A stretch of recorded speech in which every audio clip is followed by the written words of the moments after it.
How is everyone doing? I'm NiiNiiFC. This is Bluelions TV. Welcome to the pre-match livestream show. Of course, the last one for this season. You know, the crazy thing is, this season has been a blur. It's gone by so quickly. It feels like yesterday that we just signed Sorry, and so much has happened in such a short amount of time. Of course, you guys with these live streams, you've got the chance to ask me any questions you want. You can do that by going through the chat, or if you want your question prioritized, send me a super chat. Nothing big, nothing crazy. That way your question can be prioritized. Of course, we will be going through the lineup for this game as well. And yeah, I'm waiting for just a bit more people to come in before I get straight into the lineup. But of course, Josh Banks, what you saying, bro? How you doing, man? Silver Fox, what's good? Good to see everyone here. I think there's enough people here to start doing this now. Let's get straight into the lineup for today. By now, everyone should know this, but pretty interesting, very interesting. Of course, Caballero in goal, about time. Zappa playing, of course, Aspi and Luis in defence, and Alonso. Now, KO not playing isn't really that much of a surprise. I'm not surprised, honestly not. He doesn't suit the style of football, you know. If your defence needs a high line, if they need to, play out from the back, you know, and it's important. Their use of the ball, playing out from the back. It's not just about passing to some next man. You have to make the right passes. You can't just be doing nothing. Yo, thank you, bro. Thank you, Shari, for the super chat, man. Thanks a lot, man. Your question is... Oh, there's none. Thanks for that, man. But yeah, of course, KO just doesn't make sense in this system. It happens in football, you know. I'm always saying that the best teams are teams that complement each other's strengths and weaknesses. KO just doesn't complement this group of players, so I don't feel any sympathy. I don't feel sorry or nothing. I mean, of course, I understood why KO stayed. I'm guessing he'll be leaving end of the season. I think it's quite obvious. But moving on, Alonso. Naturally, it makes a bit of sense. Disappointed to not see Emerson play, but it's not really that deep come this time of the season. Barkley, Jorginho, and Ruben. Makes sense. Obviously, Kante ain't available. Cover needs a rest after the last game. And yeah, surprised that Ruben is playing. But, you know, Sarri's options in midfield are limited. Other than cover, what's really going to happen? And ideally, I think Sarri would like to come third. And we do that by winning our games. So it's quite obvious. And, you know, this was my prediction before the start of the season. I predicted that we would get third in the league. So if we win today, hey, what can I say? But Pedro, Higuain and Willian are the guys up front. Really not a surprise. Are you really going to risk Hazard in a game that kind of means nothing in that sense? You're not going to do that. The interesting thing, though, is let me take this bar off. Sorry about that, you guys. So we can see who the subs are. Okay, where did I... where's the stream banner? Stream banner, boom. Oops. As you guys can see, Kepa in goal, Christensen, yep. Gray, I know I'm definitely ruining his name. He's on the bench. Disappointing that we didn't see other youth players like, you know, Gilmore, for example, or Redan coming on the bench and getting some minutes. But same time, I think Sarri's first year, you know, people are going to remember him coming third compared to just, you know, a few youth players playing in that sense. Do I think that's right? You know, you guys know I'm very pro-youth here. You know, you guys know that. But slightly disappointing. I think that it would have been interesting to see. But, you know, it's the fan side of me. Sometimes we have to put our mindset into, you know, how managers actually think. And I think that, you know, Sarri's doing the logical thing. But, you know, I'm still a bit disappointed. But Cover, Hazard and Giroud. Expect to see these guys coming on later. Last game of the season, I mean, it is what it is. We've got Champions League football now. Won't be too serious. I mean, the worst we can hope for is just a good game of football. That's it, really. Hopefully, that's going to be the case. And again, anytime Ruben plays, I'm always excited. I'm always happy. You know, he's definitely a player that you would spend money for. You would spend money on to watch him play live. So I'm not surprised by that. But I'm going to answer some of your questions now. Is there any chance we sign Jovic? Hey, as I've told you guys, he is on the priority list. He is someone that everyone's looked at. The manager's hinted that he likes him. We saw the interactions at the end from guys like Zola and Luis and stuff. So there's definitely been some informal talks. But let's see what happens. Let's see what happens. Ideally, he's a player that I love to sign. Eden Hazard's pretty interesting as well too. I'm not really going to say anything on Hazard too much, other than, you know, I'm hearing conflicting reports. And to be fair, if I'm hearing anything conflicting, that's always going to be quite exciting when it comes to Eden Hazard. And normally with Hazard and conflicting reports, it means that he hasn't made up his mind. So for me, it's always come down to Real Madrid. How much are they really going to try and sign him? That's always been my thing for me. Are they going to spend the money that they need to? Now, for me, if I'm Real Madrid, with the season I just had, the pressures and the responsibilities that you need to have to constantly try and win things every single year, and that Zidane loves the player too. If I was Real Madrid, I'm paying whatever money to sign Eden Hazard. It's as simple as that. But let's see what happens. Imagine, you know, the summer window is going on. Hazard's getting a bit disillusioned, like, yo, you know, what's happening? I've already told you guys, I can't make it any clearer. You know, you guys want me to do the most right now and ruin a good relationship with people I have at Chelsea. I don't really want to do that. But again, we'll have to see. This will definitely be a story that's definitely going to change as the weeks go on when it comes to Eden Hazard. But, you know, I'm hoping. A small part of me still hopes that Hazard is going to be here for next season, and hopefully Real Madrid just give up, you know, ruin ties with Hazard and try and sign someone else. It's football; these things happen. Moving on, Jan the Statman, how you doing? And you guys, if you want to support another new and upcoming Chelsea content creator, his name is Jan the Statman, and I think he's very worthwhile to view actually, because, you know, he comes with his own energy. He comes with his own unique perspectives. He likes to focus on stats. He has the numbers. If you're into that, you know, part of your football like discussion and stuff, if you like that type of stuff, Jan the Statman is definitely the guy for you. Your question is, thoughts on Pulisic's recent good form for Dortmund just before he arrives? Hey, it's good to see. It's good to see. It's good that he's finding some form again, so we can see him at his full potential, you know. There have been games this season where he has been quite poor or hasn't done as much. But, you know, there's a reason why we signed him. You know, I don't think it's purely just because it's an investment signing, but I think it's because the guy does have decent potential. And by the time he's 24, 25, if he's developed under the right, you know, by the right coach in the right way, he could be a decent player or a very good player in the future. But you know, obviously, it's good for the kid that he's finding form again, and really just letting the fan base know, you know, what player we have that's coming for next season. Because I think a lot of us, we do forget that Pulisic is our player and he is going to be coming for next season. But yeah, you know, it's good that he's doing well. Other questions, Arvi. Would players like James and De Silva be able to play in that friendly game in Boston? I think so. I think they'll be able to. But I think in that friendly game in Boston, I think they're going to use a pretty full-strength team. I mean, of course, this is an opportunity for Chelsea to really market themselves and, you know, to an American audience. And if Hazard's not playing, some of the big boys aren't going to be playing in this friendly. What is the point? I'm hoping that it's not going to be anything too stupid. I still feel it's quite risky in that sense. Do I feel it's unnecessary? I don't know, because, you know, with how football is, these matches do matter, because, you know, we always moan about not having money for players. Well, stuff like this is what puts money in the bank account. So there is a reason we need to do that. The timing is a bit annoying though. Ideally, I'd love if we did it after the Europa League, but we probably thought with the, you know, few weeks before the final, if we do get to it, there is time. It's not that deep, and who knows? Who knows? Okay. Finding some more questions. Mukhtar, thank you for that, bro. Thank you for the super chat. Your question is, who would be our 8 homegrown players for 1920? Not under 21s. Oh, bro, you're asking me to... you're making me do the most, man. 8 homegrown players. Well, I guess Hudson-Odoi, Ruben would be some of them. Christensen, I presume, would be one of them as well. Who else is homegrown? Could Tammy be back? Not too sure. Reece James, yeah. I don't know. Is Zuma homegrown? Did he come at an age where he was young enough to be registered as one?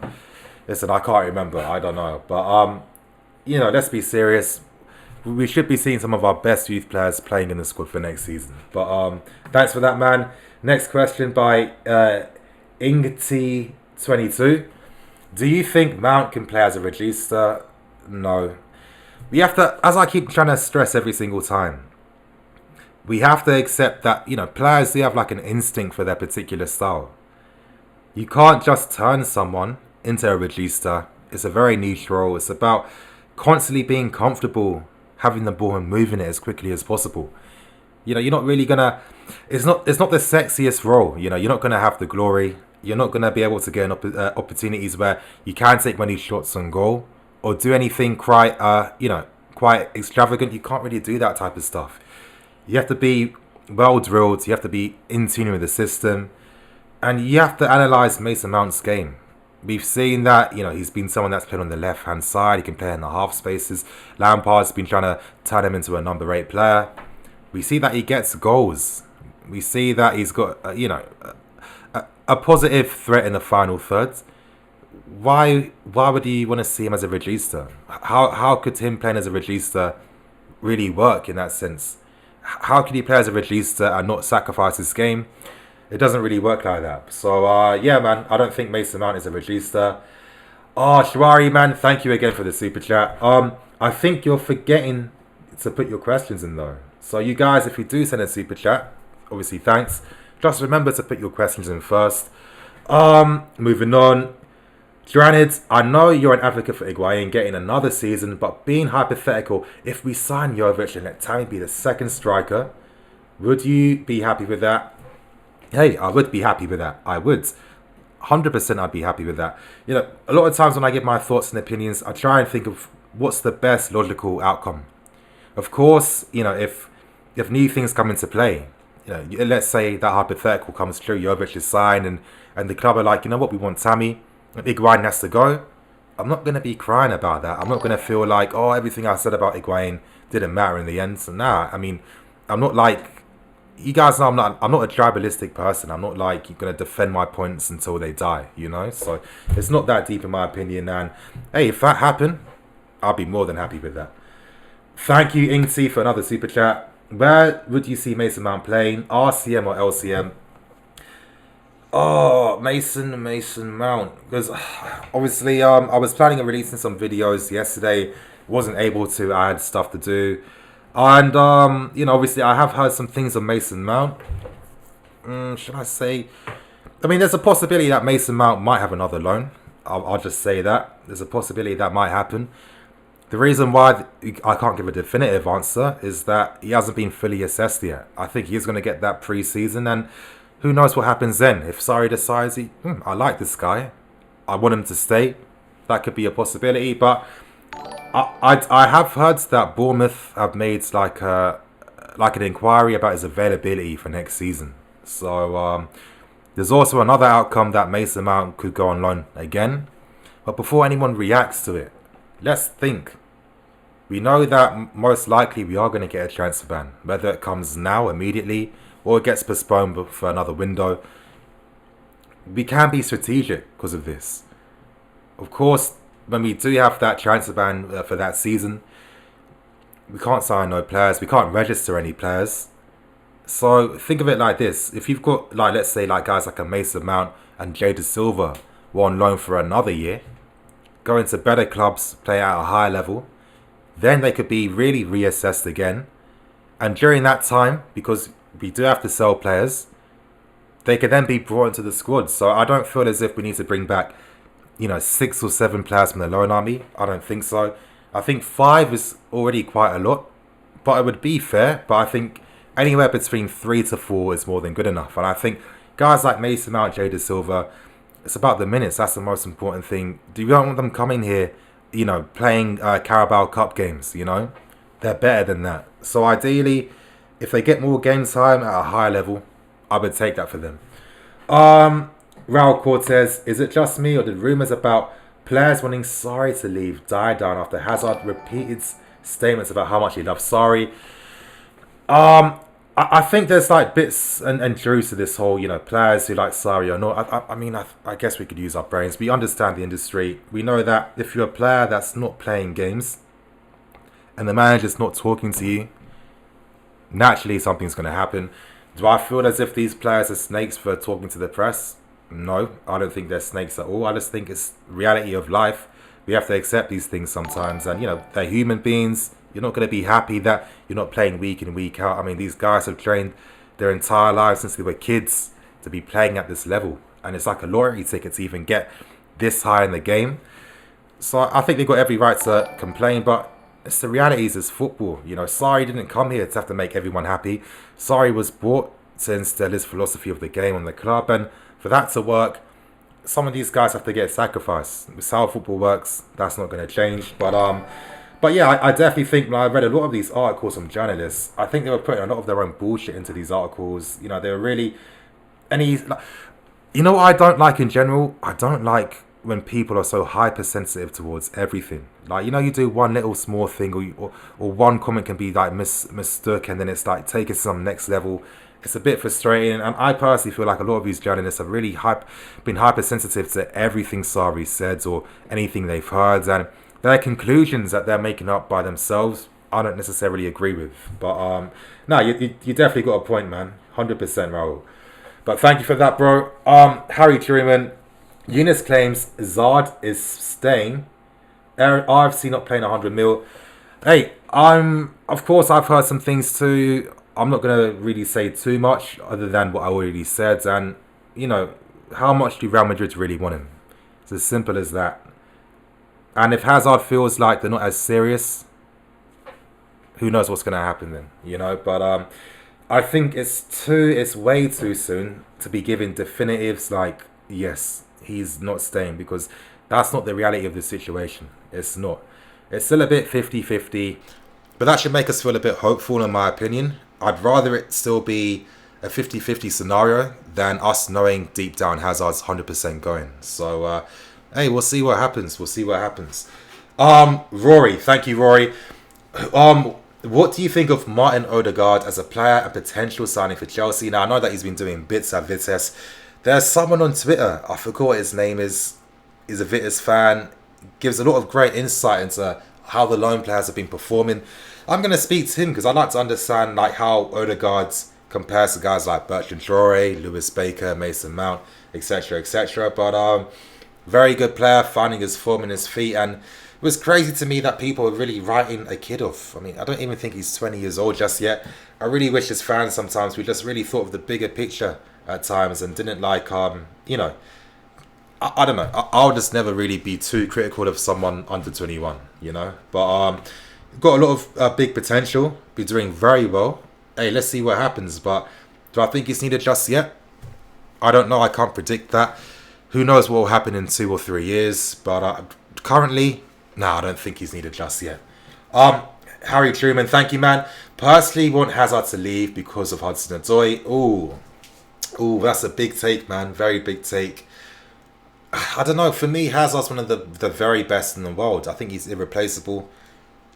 If we're in the Champions League next season, ideally, I'd like one of the very best players in the world to be part of our first team to help us win games. Because listen, I don't want to be in the Champions League just because I'm happy to be in it. I want us to go as far as we can, obviously, have the ambitions to try and win it. I mean, that's the whole point. With Hazard in the team, that gives us a big opportunity to do that. But I know what you're thinking, long-term, Hudson-Odoi. But I mean, Hudson-Odoi is still very young. I mean, if he starts to play as a left winger, maybe when he's like, I don't know, 21 or something, it's not that deep. I'm sure next season, if let's say hypothetically Hazard did stay, I'm sure that Sarri would look to use Hudson-Odoi down the left and down the right, as he's done in this first season. As Sarri already said, Hudson-Odoi will be getting more game time. He gave an example, it could be 30, 35 games. Hey, his development's in good hands. So I don't know, man. I don't know if I agree about Hazard leaving to free up Hudson-Odoi just yet. But I definitely understand the sentiment and I get what you're saying. Singy, thank you, man. Who do you prefer, by the way, Ole Aino or Reece James? Oh, I mean, I do like both. They're a bit different. I think there's definitely space for both of them. I do like Reece James. I like that tenacity. I like the Yeah, listen, I watch Premier League football. There's going to be certain things I'm just going to like because I'm a Premier League fan. You know what I mean? So I like seeing tenacity. I like seeing that grit, that determination. I like feeling confident from a player. I like feeling like, okay, you're one-on-one with Messi. I know that you can get something from this, you know? And I think Reece James, for me, is a player that does inspire that type of confidence. Ole Einar too. Complete baller. I remember back in the days during that youth team generation of him, Bogus, all those guys playing. He wasn't really getting spoken about as much, but he's putting in some fantastic performances. I mean, this guy offensively is very good, very very good, and I like to see that like over the years of more game time, he really expresses himself even more because he is quite flamboyant. He is very confident in his abilities, and I think he's a very good player. I like both, but oh, it's hard. It's hard, but I'd say Reece James just about edges it for me. Moving on. Okay. RV, if somehow Hazard does decide to stay, should we still pursue a right winger? I mean, yeah, 1,000,000%. We need to because we can't afford to have this front line again. Listen, Hudson-Odoi, Hazard, they're fine, but Willian and Pedro, and I don't even mean to sound disrespectful, I think they are declining a bit. I don't think they're as good as they used to be. Opportunities this season where just a year or two ago, just under Conte, these guys were burying these opportunities. They ain't doing that. I'm seeing Willian not really being his man as much. It seems like Pedro isn't going to be getting any better. His mistakes keep coming out more and more now. If you've got ambitions to try and be one of the best teams in the world, I don't know if these two can still be here. So, yeah, we would have to sign two players, in my personal opinion. I mean, or even one player. I mean, if Hazard, say, Pulisic come in, yeah, we need to spend big on a Pepe or Ziyech, in my opinion. Diego Lazzo, what's he saying? Hazard is staying, 5-year new deal, guys, is confirmed. Hey, gets like that. AB, people asking who Gray is are the same people wanting to see youth being given the opportunity. Jeff Wright, will the transfer ban help us to grow youth players? But I like to think that would be the case. You know, I'd like to think so. Abdi, Ziyech is 25 million buyout. It makes sense. Very versatile. He can play everywhere. We've seen this season that playing this style of football means that there's a lot more physical pressures put on our front players, and this is why you've seen so many like Spornocks take out guys like Hazard, Willian, Hudson-Odoi, Pedro, etc. So yeah, you know, it does make sense to go in for a player like that because he is going to get the game time, especially with more games coming from next season. You know, we can't be thinking small fries. So yeah. Agent Raider, what happened to the other guy on Blue Lions TV? Hey, he left. I mean, you know what? I always thought, is it even worth like bringing up the story of what really happened? Because when it did happen, obviously this channel was very small. I'm sure a lot of the people that were here from the beginning would remember the incident, the live streams, the stories, the drama, blah blah blah. You know, I don't know. I'm a bit superstitious sometimes. Do I want to bring back negative energy and stuff? I don't know, but to keep a long answer short, he decided to leave. That was it. Decided to leave. He gave the account and the passwords and everything to me. So it is what it is. And I don't talk to him anymore. I don't know what he's doing. Lorenzo Lopez, if you could go clubbing with a few Chelsea players by looking, who do you think are the most sauciest when pulling birds? Right. That's a funny one. Obviously, I can tell that Ruben's obviously doing his thing when he's going to the club. 100%. I know Emerson. From time when I'm hearing Emerson was partying a bit too much at the start of the season, it's quite obvious as to why. Bro, he's good looking. He's young. He's Brazilian. He's in London. New territory, you know what I mean? Like, come on now. I'm trying to think. Who would actually struggle? Who would struggle? Ooh, who would be like a struggle person that's not really pulling no one? I don't know if I could really blow off my team like that, really. I don't know if I could. But yeah. Let me move on. Okay, let me find a good question.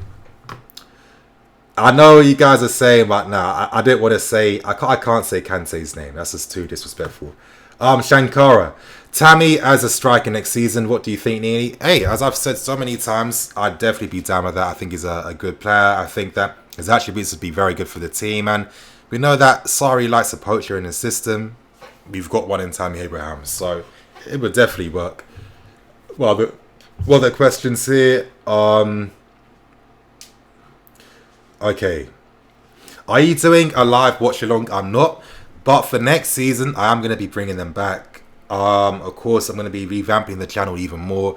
I want to really format stuff. I'm hoping to find a graphic designer. I want to have like custom graphics for live streams and this and that. And, you know, obviously I'm past 54,000. Thanks to all you guys that support what I do. But I do think now that I've got a responsibility to improve even more for the audience and to make things more professional. So, from next season, there will be a lot of different changes happening. I'll answer a few more. I'm going to leave in the next 5 minutes, you guys. Let me scroll back up to find some. What else? What else is there? Didier. Diego. Okay, Roops. Okay. I'm really struggling to find some good questions. Pike. 10,000. I think losing Hazard might help us adjust the Sarri's system because we'll have two direct wingers in Pulisic and Hudson-Odoi. I know what you mean. I've got thoughts and comments for a video on what Sarri was talking about the instincts of the player, and you know how some of these guys are a bit too individualistic at times. I think he's 100% right. As I've been saying so many times this season, we've seen the same moves from some of these guys for how many years now? And there's only so much a coach can do. How are you going to transform like someone past 27 years old? Bro, I'm really struggling, bro. How can you really make a more mature, experienced player change their game drastically? You can't. I mean, they're kind of embedded in what they do now. You know, if football was like that, what would be the point of the transfer market? If you could just turn a player into that over a few months, what is the point of even signing anyone in the first place? You know, it doesn't work like that. Our squad still isn't fully suited to Sarri's demands just yet, but it's definitely going to get there. But, you know, there's definitely a point about a more direct play suiting things. But I do think with Hazard, though, just due to the space he creates, I think he negates his slow use of the ball at times, not very often, at times, because, you know, the guy is like a magnet that draws teams and really creates a lot more spaces for us. So I think that it cancels out. Kuro, it's a mutual benefit for Hazard to leave, man. We don't deserve him anymore. He needs to be playing with better players. Hey, come on, man.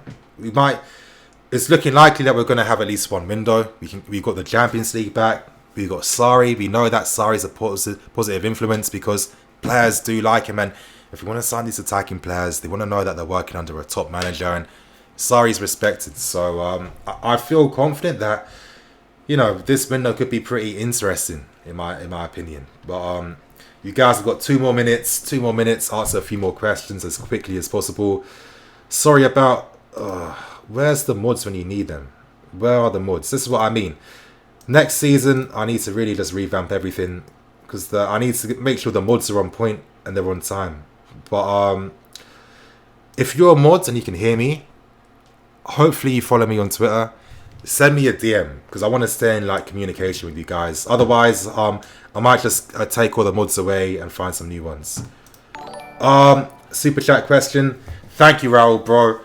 And thank you, Harry. 2 more questions. Thoughts on Harry Maguire for Chelsea? Hey, listen, it's good that, you know, English defenders can play with the ball a bit more now.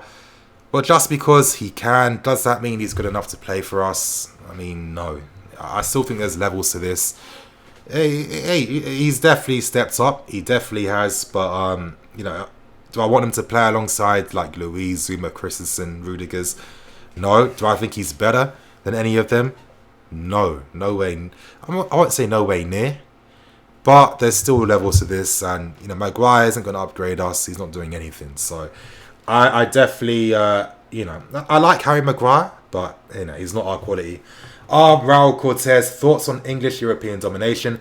I think I spoke about this in previous videos, but I'm really not surprised. It was quite obvious to me that, you know, number one, top managers are here. You've got Pep, Klopp, Pochettino, etc., etc. 2, we know how they like to approach games. And 3, I just cast my minds back to how English teams used to approach games in the Champions League. And I just remember so many stupid horror stories. Like, one that I'll never get out of my head was when Mancini was the manager of Man City. And for some reason, and even the players are completely baffled by this, but once he's in the Champions League against any opposition that's a bit better than expected, he decided to revert to a 5-at-the-back system. And this made no sense because they didn't even work on this. They rarely played in it. And it was just negative. I say Mourinho too. Some of the games in the Champions League, completely negative against Paris Saint-Germain.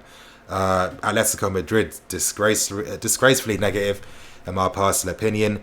We've seen guys like David Moyes. I mean, what's he really going to do in the Champions League? You know what I mean? So it was really a surprise that teams are really starting to struggle during that period. No. So when you realise that we've got better managers now with a much more positive approach to the game, and when you notice that most times a positive approach is what wins you this tournament, it's no surprise now that English teams are dominating. And I don't know, you'd like to think that some of these people that run clubs would have much more nuance and understanding of the game, but they don't. And there was one amazing article that I read recently, or a post actually on Twitter. It was an extract from an article talking about Klopp being happy when Coutinho was sold. And this is what I love about this type of stuff, because it opens my eyes up more, makes me understand more of the game. And of course, for training, they have their fitness tests, and they do a lot of different training tests, etc., etc. They realise with Coutinho that he doesn't suit playing Klopp's style of football because his body just doesn't work that way, where he can run with intensity for a long time. You just can't. So obviously when Barcelona came with their offers for the amount of money too, they were completely surprised. Klopp was like, Coutinho is not going to work at Barca. I'm not under Valverde. He can't work in a 4-man midfield. He's not going to work in a 3 up top because he just doesn't have the body where he can press with intensity and consistency. And then you'd think this is Barcelona. You've got some of the best people in their positions running the club. You think something like that wouldn't happen. But this shit happens every single time in football. And it's this inefficiency that always gets me kind of annoyed. And it's just like, is this game really as deep or as complicated as we make it out to be at times? I don't know. But yeah, man, that's just my take on English European domination. Last question for today, Michael Moose. If we get this one window, when we get the news, hey, I don't know. I'm not part of the proceedings. I don't know the discussions that's taking place. I'm not in these meetings. But all I know is that I know there's a lot of positivity around it. I guess we could just look at previous cases and look at the outcomes for them. Even you can realise that maybe we're not in as much trouble as a club like Atletico Madrid, for example. You might feel a bit more optimistic, but as I said, I'm feeling optimistic about the whole scenario. But you guys, I'm going to keep it moving. 2 more minutes now before the game does start. I need to get this stream ready and keep it moving. Thank you for watching. Of course, I'm going to release the match review later tonight. And then, yeah, after that, I've got some videos planned. I'm hoping to do like a Sarri debate. I'm hoping I can do it with Sebastian Chapuis. He's got some very good valid points, and I think it'd be a good entertaining video for you guys where we can really like get into the deep and the nitty gritty of the system, and really just debate whether Sarri's the right guy or not. But anyway, I'm going to keep it moving. Thank you for watching. I'm NiiNiiFC. This is Bluelions TV. Signing out.